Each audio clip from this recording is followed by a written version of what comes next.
히브리서 9장 11절입니다. 신약성경 히브리서 9장 11절로 22절 말씀. 신약성경 362쪽 362 11절. 그리스도께서 장래 좋은 일에 대제사장으로 오사 손으로 짓지 아니한 곧 이 창조에 속하지 아니한 더 크고 온전한 장막으로 말미암아 염소와 송아지의 피로 아니하고 오직 자기 피로 영원한 속죄를 이루사 단번에 성소에 들어가셨느니라.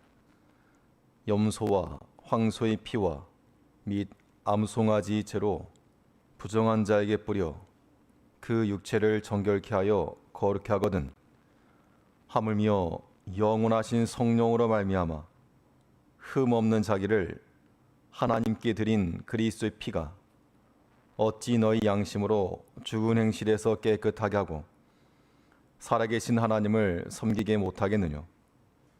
이를 인하여 그는 새 언약의 중보니 이는 첫 언약 때에 범한 죄를 속하려고 죽으사 부르심을 입은 자로 하여금 영원한 기업의 약속을 얻게 하려 하심이니라.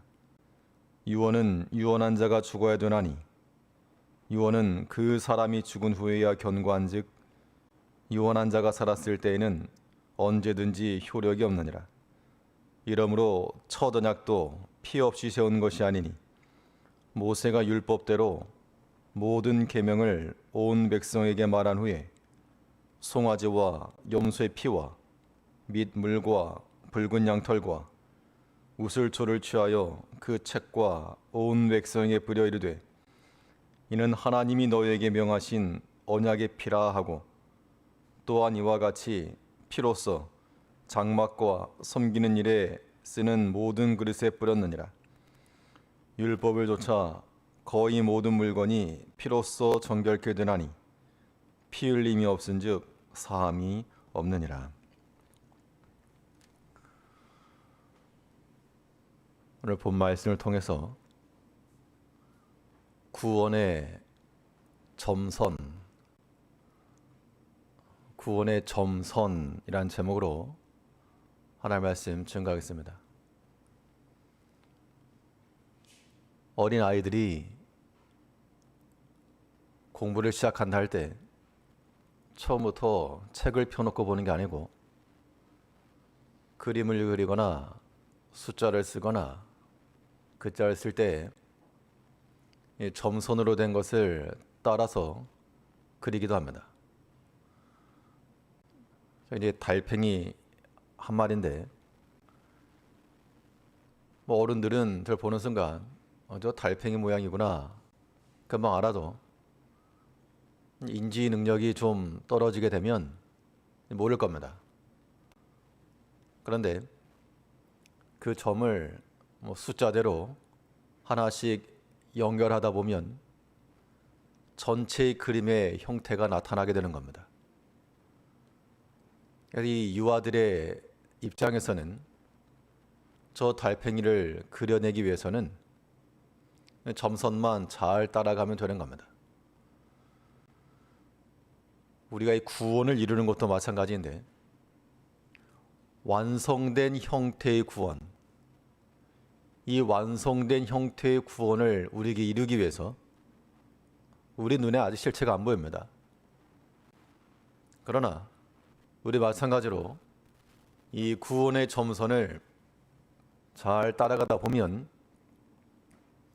점점 완성된 형태의 하나님께서 나타내시고자 하시는 그 구원의 길로 나아갈 수 있다는 겁니다.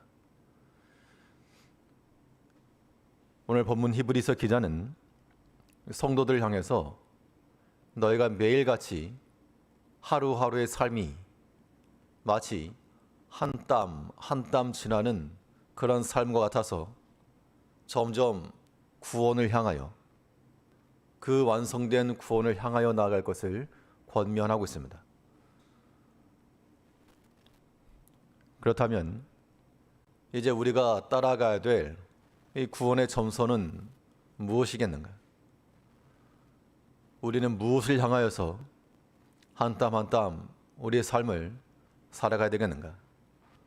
오늘 본 말씀을 통해서 살펴보도록 하겠습니다. 첫째로 우리가 따라가야 될 구원의 선이라 함은 소망의 끝을 향하여 나갈 수 있어야 됩니다. 방향성이 중요할 것인데 소망을 향하여 나가는 것, 이것이 하나님께서 우리에게 제시하시는 그 구원의 길로 나가는 것이요, 또 그 단계를 밟아가는 겁니다. 소망을 향한다는 것은 장래에 있어서 장차 좋을 것, 장래에 좋을 것을 추구하며 나갈 것을 말하는 겁니다. 소망이라고 하는 말 자체가 장래의 것과 연결되기 때문에 우리가 소망 안에 산다는 것은 지금껏, 지금 현재의 것을 추구하는 것이 아니고 장래의 것, 장차의 것을 추구하며 사는 삶이 되어야 될 것을 말하고 있습니다. 그러니까 우리 성도들의 삶에 있어서는 항상 소망이 우리 눈에 보여야 됩니다. 지금의 현 상황이 어둠과 고통의 때라 할지라도 우리가 소망의 마음을 가지고 나갈 때 우리는 구원의 그 점선을 따라가는 겁니다. 우리는 잘 모르지만 하나님께서 주실 그 완성된 형태로 우리는 한 걸음씩 나아갈 때 반드시 소망을 앞에 두고 나가야 되겠습니다. 이 코로나로 인해서 많은 시대가 암울하고 또 경제적으로나 사회적으로나 암담한 때입니다. 어떻게 보면 참 소망이 보이지 아니하는 그런 때이지만 그럴지라도 우리 믿는 자들의 마음속에는, 하나님을 믿는 백성들의 눈에는 그래도 소망이 보여야 됩니다.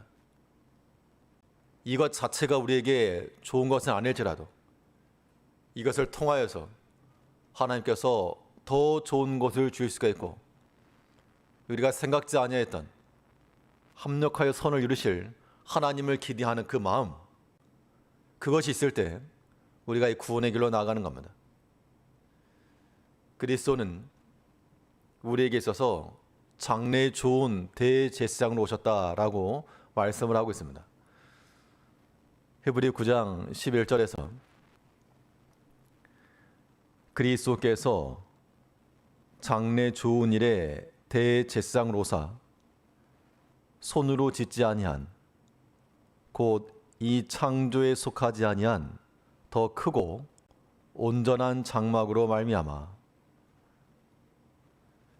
그리스도께서 우리 가운데 오실 때 장래 일에 더 좋은 제사장으로 오셨다라고 말씀을 하고 있습니다. 이 장래 일에 더 좋은 거, 결국 우리의 구원을 말할 때에는 그리스도께서 지나간 거, 이것 말고 앞으로의 것을 향해서 오셨다라고 우리에게 말씀하고 있는 겁니다. 그러면 우리가 추구할 것은 무엇인가?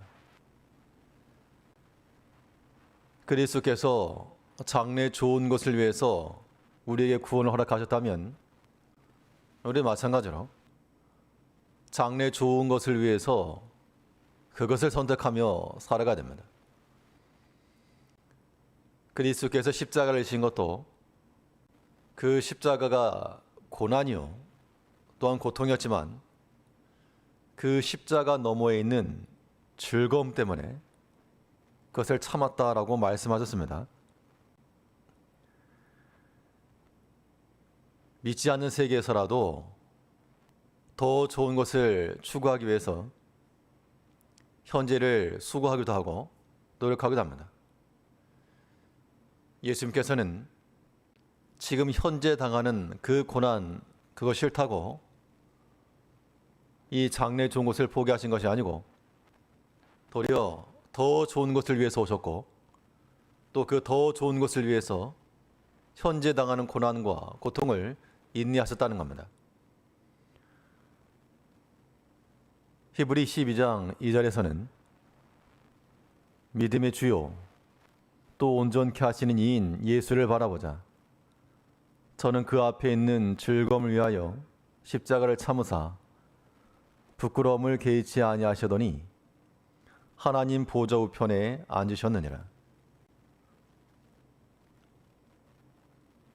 그 십자가의 고난과 고통 그 자체로는 암담한 거였습니다. 암담한 거. 그러나 그 십자가 너머에 있는 하나님께서 또한 즐겁게 하실 그 구원의 일을 놓고 십자가를 감당해 나가셨다. 그 말씀을 하고 계시는 겁니다.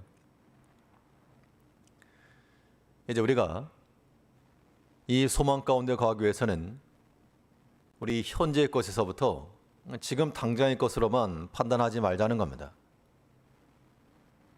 지금 당장의 것만 가지고 우리가 판단할 수가 없고 장차 우리에게 이루실 더 좋은 거, 그러니까 이러한 소망을 가지게 되면 우리가 어떠한 자세로 삶을 살아가야 될지를 보여주고 있는 겁니다. 소망 가운데 있는 자들은 소망과는 정반대 개념인 낙담, 이 낙담이라고 하는 것을 우리가 용납해서는 안 됩니다. 이 낙담이라고 하는 것이 우리에게는 원망을 주고 또 미움을 주고 다툼을 준다는 겁니다. 하나님의 능력을 온전히 신뢰하지 못하기 때문에 내 생각에 끝이라 생각해서 끝이다라고 말하고 내 능력치에 미치지 못하기 때문에 안 된다라고 말한다는 겁니다. 이러한 삶의 자세로는 우리가 소망 가운데 이를 수 없습니다. 무책임한 말이 아니고 우리는 하나님의 능력 안에서 우리 자신을 살펴야 됩니다. 그래서 이제 우리는 이러한 소망을 가지고 나갈 때는 낙담하고 원망할 그 시간에 도리어 지혜를 가지고 더 성실한 자세를 가지고 살아야 될 것을 말하고 있습니다. 보면 예수께서 더 좋은 제사장으로 오셔서 더 좋은 것을 기대한다 그러면 우리도 마찬가지로 더 좋은 것을 기대하는 마음으로 여기에는 수고와 또한 노력이 들어가야 됩니다. 골로새 4장 5절에서 외인을 향하여서는 지혜로 행하여 세월을 아끼라. 믿지 않는 세계가 믿는 세계에 대해서 여러 가지 판단을 할 겁니다. 그럴 때 그러한 말들에 넘어지지 말고 도리어 지혜롭게 세월을 아끼며 그 믿음의 일을 행할 것을 권면하고 있습니다. 이 믿지 않는 세계가 외인이죠. 그 외인을 향하여서 지혜로 세월을 아낀다는 것. 마치 오늘날 이 세대와 같은 겁니다. 이 코로나 시대로 인해서 이 코로나라고 하는 이 전염병만의 문제가 아니고 지금 현재 팽배해져 있는 이 반기독교적 사상, 이 교회에 대한 대적하는 마음, 이제 이런 것들을 우리가 어떻게 극복을 하고 복음을 전하며 또한 이 교회의 역할을 감당할 것인가? 이것이 이제 우리에게 주어진 과제입니다. 그러나 답은 이미 나와 있어서 더 철저히 근본으로 돌아가는 것 외에는 길이 없을 겁니다. 외인을 향하여서라도 우리는 지혜를 가지고 또 하나님께서 우리에게 명하신 그 일들을 온전히 감당해 나아가는데 여기에는 인간적인 낙담과 포기하는 마음과 염려와 걱정하는 것 이것으로 채색하지 말고 하나님께서 유익하게 하실 거라고 하는 그러한 희망과 소망이죠. 그렇기 때문에 그 소망을 향하여 나아갈 때라야만이 하나님의 온전한 구원을 우리가 기대할 수 있다는 겁니다. 마치 어린아이들이 선을 이어갈 때, 점 하나하나 이어갈 때는 이것이 무엇인지 알지 못해도 이어가다 보니 전체가 나타나는 것처럼 우리 믿음의 성도들의 삶 가운데서 하나님께 대한 소망을 가지고 우리가 한 땀 한 땀 살아갈 때 하나님께서 반드시 그 사랑하는 자녀들을 포기하지 않으시고 버리지 않으시고 사람의 생각보다 더 크신 하나님께서 예비해 놓으신 더 좋은 것을 우리에게 허락하실 거라는 겁니다. 그러한 믿음들이 우리 가운데 있어야 됩니다. 이것은 우리 공동체만이 아니고 우리 개인도 마찬가지입니다. 우리 개인적 삶에 있어서 오늘까지 우리 생활들을 돌이켜보면 어렵다. 그 어려운 시기들을 다 지나왔는데 돌이켜보니 다 하나님께서 한 걸음 한 걸음 때에 따라 은혜를 베푸시면서 여기까지 인도해 오셨다는 겁니다. 그 하나님을 믿으면 또 앞으로 우리를 인도하실 그 하나님을 믿지 못할 이유가 없습니다. 이제 우리 마음속에는 하나님께 대한 소망이 있어야 되겠습니다. 코로나로 인해서 우리의 일상적 생활이 불편해지고 또 이렇게 성도님들께서는 각 가정에서 예배드리는 이러한 일들을 당하였지만 그러나 마음속에는 이것이 분명 우리에게는 경험되어 보지 못했던 그러한 어려움 가운데 있는 일이지만 또 한편으로는 이것을 통해서 하나님께서 각 가정을 회복시키고 경험적으로 현재 가정에서 예배드리시는 모든 분들이 온 가족이 모여서 함께 예배드리던 기억이 있었는가? 돌이켜보면 없었을 겁니다. 그런데 코로나라고 하는 것이 도리어 가정 가운데서 온 가족들이 한 자리에 모이게 하는 이런 기회를 줬다 그러면 우리는 도리어 하나님 앞에 감사할 수도 있다는 겁니다. 소망의 마음을 갖는다는 것은 이러한 믿음의 자세를 가지고 나갈 때 가능합니다. 모든 것을 비뚤어진 상태로 어떤 왜곡된 형태로만 보지 말고 하나님께서 이루어 가실 구원의 길이라 생각을 하시고 모든 것을 소망 가운데 더 좋아질 것을 기대하는 마음으로 장래 좋은 일을 위해서 오신 그리스도를 따라 우리도 장차 좋아질 것을 추구하며 살아가는 우리가 되어야 되겠습니다. 또 이 소망을 향하여 나간다는 것은 땅에 있는 것이 아닌 하늘에 속한 것을 구하며 나가는 겁니다. 그리스도께서 이 땅에 오신 것도 우리에게 땅에 있는 것을 주시기 위함이 아니요 하늘의 것을 주시려고, 그래서 땅에 속한 장막이 아닌 이 창조에 속하지 아니한 것으로서 구원을 이루셨다라고 말씀하고 있습니다. 헤브리 9장 11절에서 그리스도께서 장래 좋은 일에 대제사장으로 오사 손으로 짓지 아니한 곧 이 창조에 속하지 아니한 더 크고 온전한 장막으로 말미암아 그리스도께서 우리 가운데 대제사장으로 오셔서 그런 구원의 역할을 감당하셨는데, 근데 그는 이 창조에 속하지 아니한 더 크고 온전한 장막으로 땅에 속하지 않은 하늘에 속한 하늘 성전에 대해서 하나님 이 그리스도께서 구원을 이루셨다는 겁니다. 그러면 우리가 살아가는 삶의 방식도 마찬가지로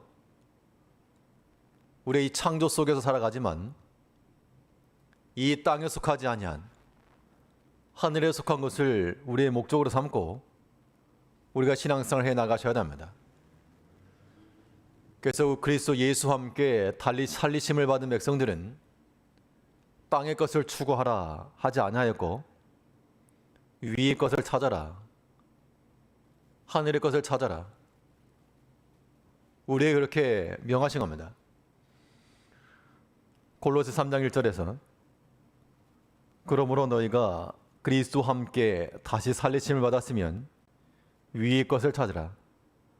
거기는 그리스도께서 하나님 우편에 앉아 계시느니라. 이제 우리의 보는 것과 듣는 것과 우리가 손에 얻으려고 하는 것들이 어디에 있는 것인가를 살피셔야 되겠습니다. 땅에 있는 것으로 만족을 하고 기뻐한다 그러면 그것은 소망의 끝을 향해 나가는 게 아닙니다. 육신의 소망이 우리의 소망이 될 수 없고 우리의 영혼의 소망, 우리 영혼이 즐거워하는 것, 그것을 향해서 나가야 되기 때문에 땅에 속한 것을 우리가 추구하지 말고, 필요 없다는 건 아니지만 그것이 우리의 목적이 되어서는 안 된다는 겁니다.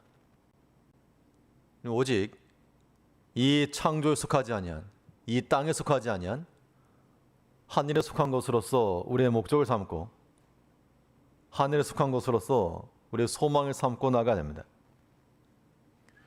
그러면 우리 이 세상에 사는데 어떻게 하늘에 속한 것이 우리의 소망이 될 수 있겠는가? 이것이 가능할 수 있는 유일한 수단은 하나님을 향한 단순하고도 명확한 신앙 고백이 있을 때 가능합니다. 이 세상 가운데 살아갈지라도 우리는 능하신 하나님을 믿는 백성들이요,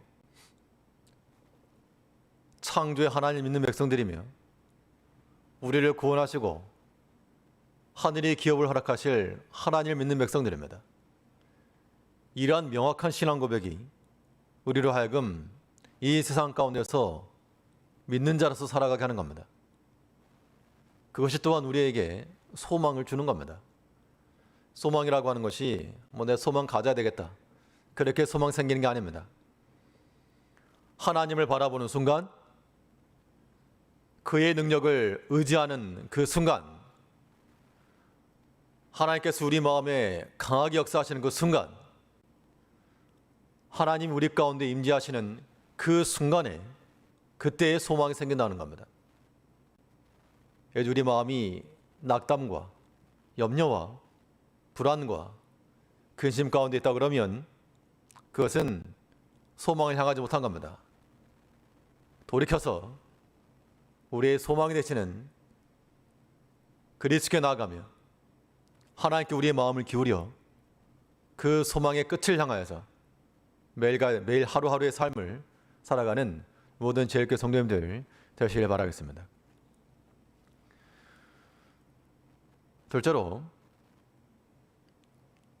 이 구원에 이르기 위해서, 이 완성된 구원에 이르기 위해서 우리가 따라가야 될 한 스텝, 이 구원의 점선이란 무엇이겠는가? 무엇을 향해 나아갈 때 이 구원에 이를 수 있겠는가? 두 번째로 생각해 볼 수 있는 것은 정결함을 향하여 나가야 됩니다. 정결함과 거룩함이 우리 신앙인들의 방향성이 되어야 됩니다. 여러 가지 선택이 있을 수 있죠. 우리 성도들 삶에는 여러 가지 선택이 눈앞에 있습니다. 그런 선택의 순간마다 우리는 거룩한 쪽으로, 거룩하다는 것은 구별되었다는 겁니다. 하나님께 구별된 쪽으로 선택해 나가면 반드시 하나님께서 목적하신 그 완성된 구원에 이를 수 있다는 겁니다. 그러기 위해서는 우리는 무엇보다 죽은 행실을 버려야 될 것을 말하고 있는데요. 오늘 본문 9장 14절에서, 히브리 9장 14절에서 하물며 영원하신 성령으로 말미암아 흠 없는 자기를 하나님께 드린 그리스도의 피가 어찌 너희 양심으로 죽은 행실에서 깨끗하게 하고 살아계신 하나님을 섬기게 못하겠느뇨.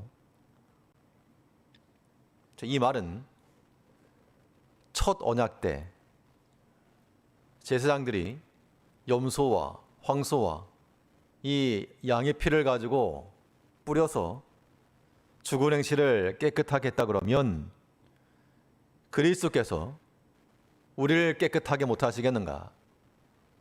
그 말인 것이고, 우리의 구원을 이루기 위해서 오신 그리스도께서 그가 친히 제사장이 되시고 어린 양이 되셔서 그의 피로써 우리를 깨끗게 정결케 하셨다 그 이야기입니다. 그럼 이제 우리가 취할 행동은 무엇입니까? 우리는 우리 삶 가운데서의 죽은 행실이 다시금 반복되지 않아 한다는 겁니다. 아이들 가르치거나 훈육하다 보면 이 부모가 원하는 대로 잘 따라주면 좋은데, 그렇지 않고 또 반복적으로 부모가 하지 말라고 하는 것들을 행한다 그러면 그것은 진노를 야기하는 겁니다. 하나님께서 우리에게 죄를 깨끗하게 하시고 깨끗하게 씻어놨는데 또 죄에 둥글어. 그러면 볼기짝 맞을 일입니다. 하나님께서 끔찍히도 싫어하시는 그 죄들을 그 아들의 피로 말미암아 깨끗하게 하게 놓으셨는데 왜 돌아다니면서 그 죄를 다시 주워드리는가? 왜 주님께서 하지 말라고 하는 그러한 썩어진 것을 다시 취하고자 하는가? 그 죽은 행실들이 우리의 모든 거룩함과 정결성을 다 망가뜨리는 겁니다. 하나인데 어떤가? 하나. 그 하나가 전체 망가뜨리는 겁니다. 물을 마시려고 따라 나서도 거기에 이상한 거 하나만 빠지면 뭐 그 하나니까 상관없다가 아니라 그 하나 때문에 전체가 상하는 겁니다. 우리가 그리스도의 사람들로서 정결한 성도로 살아가야 되겠는데 우리 마음속에 들어온 그 죄 하나가, 우리 생각에 들어온 그 악한 생각 하나가, 우리의 행실로 범한 그 죄악된 행실 하나가 우리의 경건성을 다 상실해 버린다는 겁니다. 큰 손해입니다. 큰 손해. 그러한 손실을 감당하며 살아간다면 풍족함을 누릴 수가 없는 겁니다. 이제 우리 믿음의 백성들은 죽은 행실, 이 죽은 행실을 좀 더 과격하게 말하면 썩은 행실, 그 썩은 행실들을 어떻게 하라는 겁니까? 버리라. 버리지 않고 어떻게 적당히 해보겠다는 거, 그거 안 된다는 겁니다. 그 마음속에 남아있는 것, 그 죄악들 버리고, 남 몰래 행하던 거 그거 버리고, 나중에 하려고 숨겨두었던 거 그거 버리고, 그 죽은 행실과 썩은 행실을 버려야지만이 우리가 거룩함 가운데 하나님의 구원을 향해 나갈 수 있다는 겁니다. 사람도 좋아하는 게 있고 싫어하는 게 있습니다. 하나님께서도 좋아하시는 것이 있고 또 싫어하시는 것이 있다라고 명확히 말씀하셨는데, 그 싫어하는 것들을 우리가 따라해서는 하나님 은총을 입을 수가 없죠. 하나님 뭘 싫어하시는가? 하나님께서 싫어하시는 것의 리스트를 기록해 놓으셨는데, 잠언 6장 16절부터 보시면 하나님께서 미워하시는 것에 대해서 언급을 해 놓으셨습니다. 여호와의 미워하시는 것, 곧 그 마음에 싫어하시는 것이 6, 7가지니 곧 교만한 눈과 거짓된 혀와 무지한 자의 피를 흘리는 손과 악한 계교를 꾀하는 마음과 빨리 악으로 달려가는 발과 거짓을 말하는 망령된 증인과 및 형제 사이를 이간하는 자니라. 그러니까 하나님 싫어하시는 것 이렇게 한번 결론을 내보면 무엇을 싫어하시는가? 하나님 싫어하시는 것은 거짓을 싫어하시고 또 이 교만, 또 악한 자의 꾀, 나머지는 이에서 다 파생하는 겁니다. 이 마음이 높아져서 하나님을 멀리하고 자기 고집 부리는 거, 이거 하나님이 정말 싫어하신다 하셨고, 또 거짓, 진실하신 하나님 앞에 거짓을 보인다는 거, 하나님께서 정말 싫어하시고, 요즘 사람들 쓰는 말로 하면 극도로 혐오한다, 극혐이라 그러죠. 극도로 혐오하시고, 또 악한 꾀, 이것이 사람을 살리는 것 같지만 그 인본주의에서 사람에서 나오는 그 모든 것들이 도리어 하나님을 대적하고 만다는 겁니다. 이런 하나님 싫어하신다. 그럼 하나님이 싫어하시는 것이면 우리도 싫어하지 마땅한데, 하나님을 사랑하는 자들은 하나님과 같은 걸 좋아하고 같은 걸 싫어하는 겁니다. 사람도 마찬가지죠.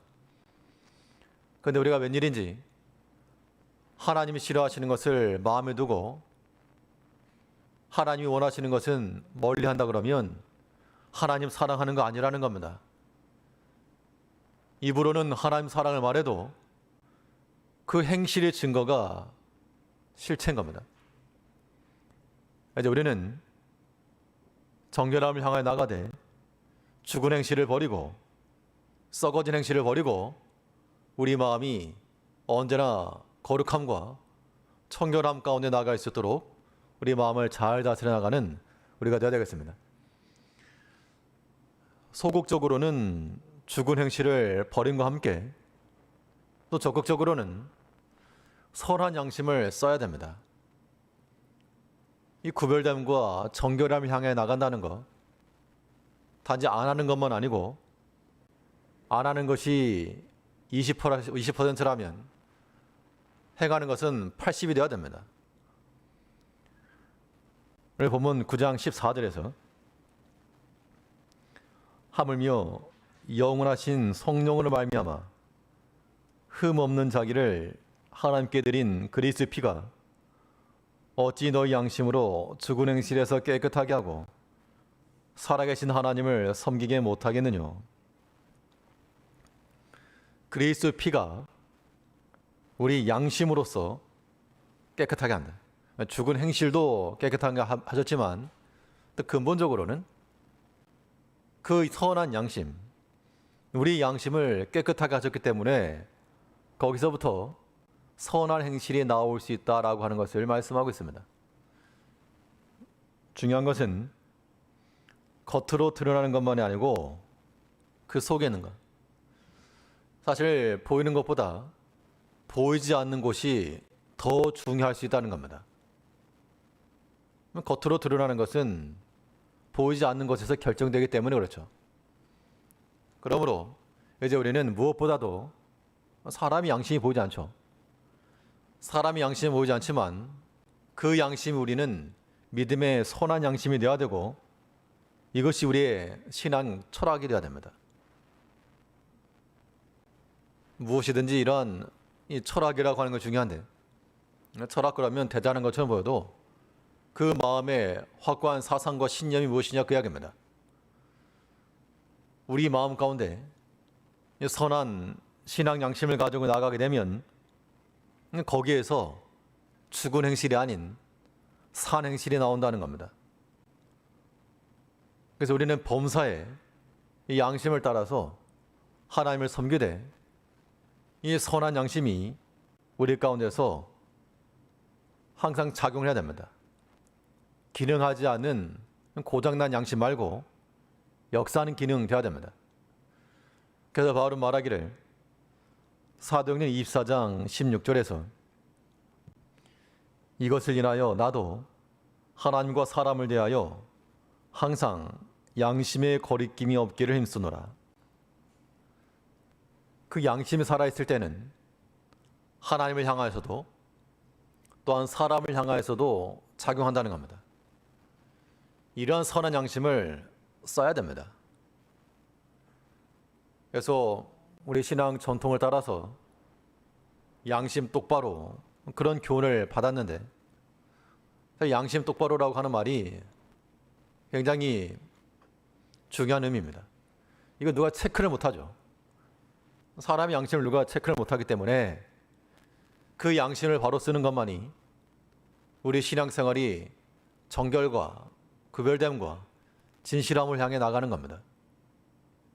이제 우리가 소극적으로는 이 죽은 행실, 하나님이 싫어하시는 그 썩은 행실들을 버림과 동시에 우리의 신앙 양심이 바로 서서 이때가 기회다 싶어서 세상으로 빠지지 말고, 코로나로 온라인 예배 드린다 하니까 이때가 기회다 싶어서 우리가 세상 가운데로 기울이지 마시고 하나님 앞에서나 사람을 향하여서나 언제나 바른 양심을 가지고 선한 양심을 가지고 그 선한 양심에 따라 행하는 그러한 선한 행실들이 우리 가운데 있어야 됩니다. 그것이 곧 우리로 하여금 구별되게 하고 우리로 하여금 정결한 삶을 살게 만드는 겁니다. 하나님께서 우리를 통해서 이루시고자 하시는 온전한 구원이라고 하는 것은 우리 성도의 구별됨에 있습니다. 거룩함이죠. 하나님을 닮은 거룩한 자들이 되기 위해서 오늘도 하루하루 하나님 앞에 우리 모든 걸 드리고 마음과 생각까지라도 다 꺼내놓고 어두운 곳이라고는 하나도 없는 하나님 앞에 점검받는 그 양심을 가지고 살아가는 모든 제일교회 성도님들 다 되시길 바라겠습니다. 셋째로, 이 구원의 완성을 위해서, 완성된 구원을 위해서 또 우리가 어떠한 방향으로 한 땀 한 땀 나가야 되겠는가? 셋째는 약속의 말씀을 향하여 나가야 됩니다. 하나님이 구원을 이룬다는 것은 하나님의 언약이라고 하는 게 약속이죠. 말씀을 매개체로 한 약속이 언약입니다. 그 언약을 향해 나갈 때, 우리를 향하신 그 약속의 말씀을 향할 때 우리가 하나님의 구원을 향해 나간다는 겁니다. 이 말씀을 향해 나간다는 것은 당연히 말씀의 공급을 받는 겁니다. 말씀의 공급을 받아야지만이 사는 겁니다. 이것은 그리스도께서 우리를 구원하실 때 옛 첫째 언약에서도 짐승의 피를 뿌렸다고 그랬습니다. 왜 피를 뿌렸을까? 피라고 하는 것이 사람의 생명을 대변하기도 하고, 피라고 하는 것이 어떤 기능을 가지고 있는가를 보면 우리가 이해의 폭을 넓힐 수가 있습니다. 본문 9장 20절에서 이르되 이는 하나님이 너에게 명하신 언약의 피라 하고, 앞에서 쭉 나오게 되면 이제 짐승의 피로서가 아니고 그리스도께서 자신의 피로서 우리의 언약을 세우시고 우리를 정결케 하시고 단번에 성소에 들어가 영원한 속죄를 이루셨다라고 말씀을 하고 있습니다. 이 그리스도의 피에 대해서 예수님께서 어떻게 설명하셨는가 하면 요한복음 6장 55절에서는 내 살은 참된 양식이요 내 피는 참된 음료로다. 살과 피 따로따로가 아니고 그리스도의 피과 그리스도의 살, 이것이 곧 우리 양식이다 그 이야기입니다. 줄인 영혼을 만족하게 하고 우리 가란 영혼에 해가람을 줄 수 있는 것이 그리스도의 살이요 그리스도의 피라. 즉 그리스도의 피로서 우리에게 언약을 주신 것은 우리 자신에게 그리스도께서 양식이 되었다는 겁니다. 우리 영혼을 만족하는 그 양식은 오직 주의 말씀을 통해서 가능한 겁니다. 이 혈액이라고 하는 것, 피라고 하는 것의 구조를 한번 보시게 되면 혈액을 구성하고 있는 것에 요소들이 있는데 적혈구도 있고 백혈구도 있고 혈장이라고 하는 것도 있고, 혈장이라고 하는 것이 영양분을 공급하는 겁니다. 영양분을 공급하기 때문에 이 피가 그쳤다. 그 이야기는 피를 많이 쏟아서 죽었다. 뭐 그런 의미만이 아니고 우리의 공급될 수 있는 양분이 없기 때문에 사람이 생명을 잃는 겁니다. 또 저기에는 호흡을 할 수 있는 그러한 적혈구가 산소를 운반하는 기능이 있어가지고 저 피로써 사람이 사는 겁니다.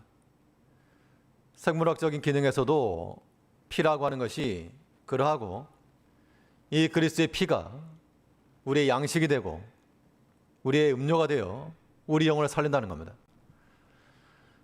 히브리 9장 2절을 보게 되면 예비한 첫 장막이 있고 그 안에 등대와 상고와 진설병이 있으니 이는 성소라 일컫고, 이 성막에 들어가는 과정인데요. 성막에 들어갈 때 등대와 상, 이거는 진설병과 등대를 말한 겁니다. 그 자체가 우리 성도의 양식이 되실 그리스도의 몸과 피를 상징하고 있죠. 그 다음 단계로서 양식을 얻은과 동시에 호흡과 같은 그러한 성도의 기도가 있어야 될 것을 말하고 있다는 겁니다. 9장 4절에서는 금향로와 사면을 금으로 싼 언약궤가 있고, 들어가는 과정 속에서 성소 가운데 들어가면 진설병과 등대가 있고 또 분향단을 지나 그 속죄소 은혜 자리까지 들어가는 겁니다. 즉 우리는 주의 약속의 말씀을 받고 그 말씀이 우리 가운데 채워지게 되면 거기서부터 우리는 기도할 수 있는 겁니다. 뭐 상황이 어려우니까 기도한다. 그건 누구나 하는 것이 사실. 믿지 않는 자들도 상황이 어려우면 얼마든지 비나이다 할 수 있다는 겁니다. 그것이 성도의 참된 기도가 될 수 없고, 하나님의 약속이 우리 가운데 충만하여 우리가 여러 가지 약함 가운데 있을 때 하나님이 살리신다. 우리가 위기를 당했을 때 하나님이 도우실 것이라.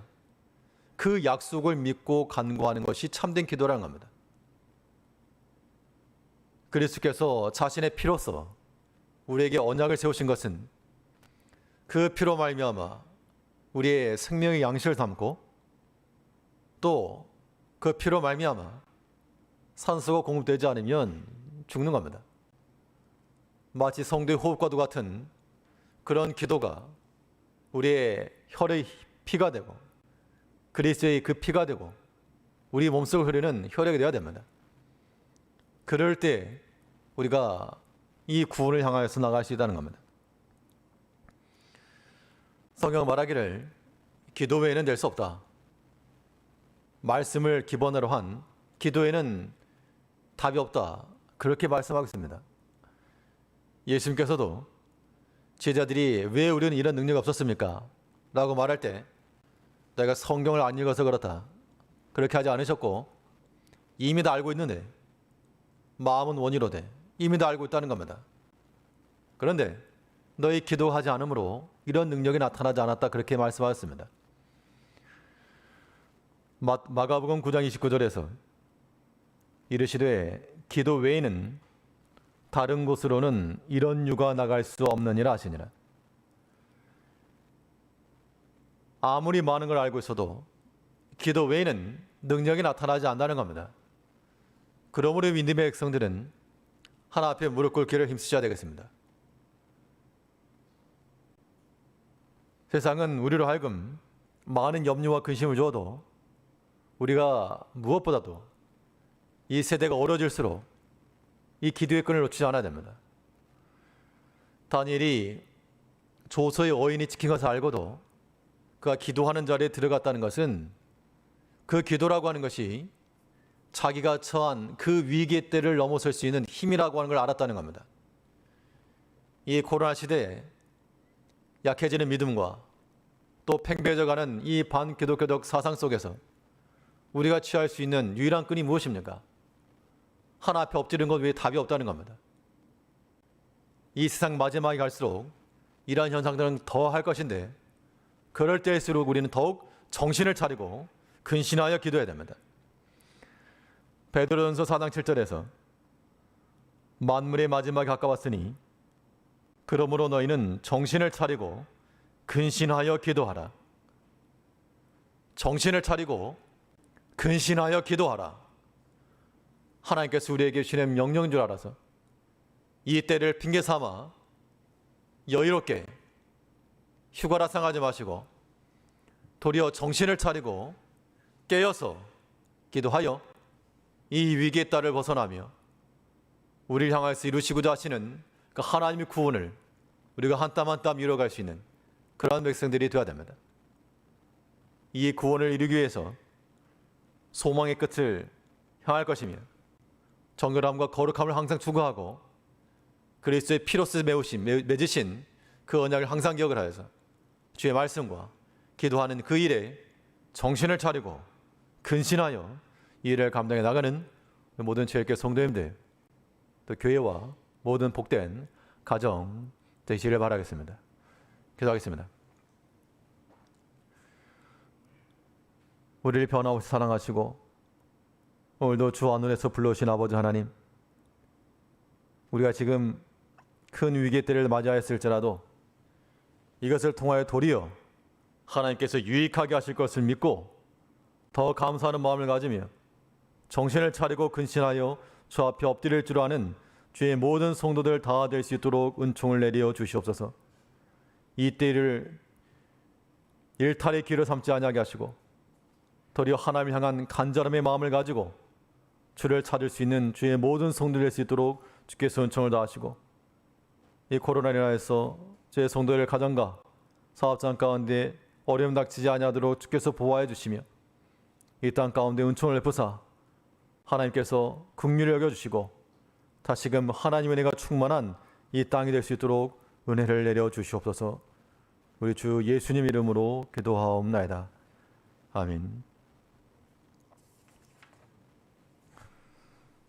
찬송